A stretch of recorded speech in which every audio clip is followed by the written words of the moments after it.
So I finally got a chance to check out the Mississippi Corruption Act of 2025, and here is the breakdown. A quick backstory on this just to catch everybody up. It's not actually called the Mississippi Corruption Act of 2025. It's actually called Senate Bill 2847, and it redefines some of the roles of the state auditor. And our state auditor, Shad White, is not happy about this. He has been on the warpath ever since it was introduced, and now that it looks more likely to pass, he has upped the ante. In his last statement, he called folks behind the bill swamp creatures and said that they're trying to stop him from going after taxpayer funds. So why doesn't he like it, and why is he calling it the Mississippi Corruption Act? According to Shad, the bill would restrict his ability to audit nonprofit and for-profit entities. It would eliminate his ability to audit government waste, and it would eliminate his authority to file lawsuits to get back some taxpayer dollars. In full honesty on my part here, just so that you're aware of my personal bias, I am not necessarily a fan of many of Shad White's choices. I feel like his political ambition sometimes gets in the way of doing the best thing for just Mississippians in general. I feel like he's a bulldog when he's going after smaller embezzlement cases, but he has a bit of a blind spot for his friends in higher offices. He also insisted that he has no personal connections to that Boston firm that got the $2 million taxpayer dollars from him, but that wasn't entirely forthcoming. His wife's current business partner is a former employee of that Boston firm, and while that doesn't mean fraud at all, it is definitely a potential conflict of interest that should have been made more public. But having shared my bias, I was expecting to agree with him on this. Going by the information that he's provided in his objections, I was fully prepared to be standing right next to him, insisting that the government give us more transparency in how our tax dollars are spent. But then I read the bill, and I don't think it does what he tells us it does. Well, not entirely.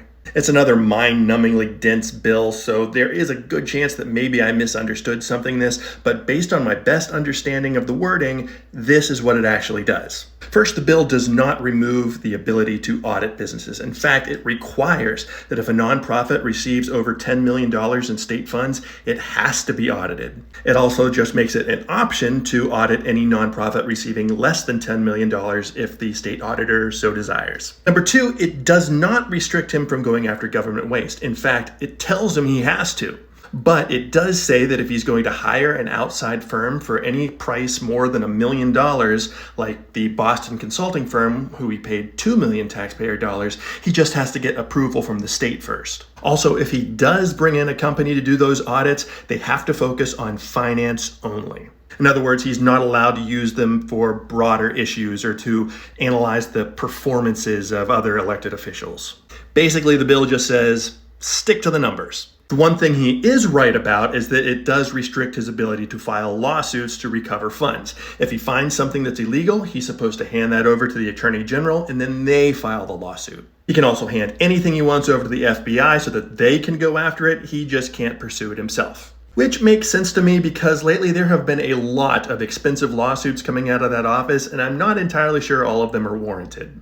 Overall, though, the reason that Shad White does not like this bill, in fact, the reason he despises this bill, is because it tells him he has to do only that which he was elected to do. With his eyes on the governor's seat, he's made a lot of choices and he spent a lot of time and a lot of money going after things that maybe make headlines or make great sound bites for future political ads, but they don't make a huge difference for us in just our everyday lives. For example, when he was trying to convince state schools to stop teaching the humanities.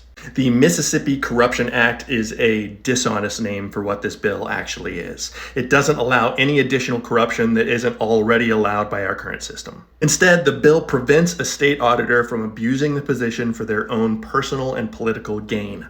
And for that reason alone, I'm good with it.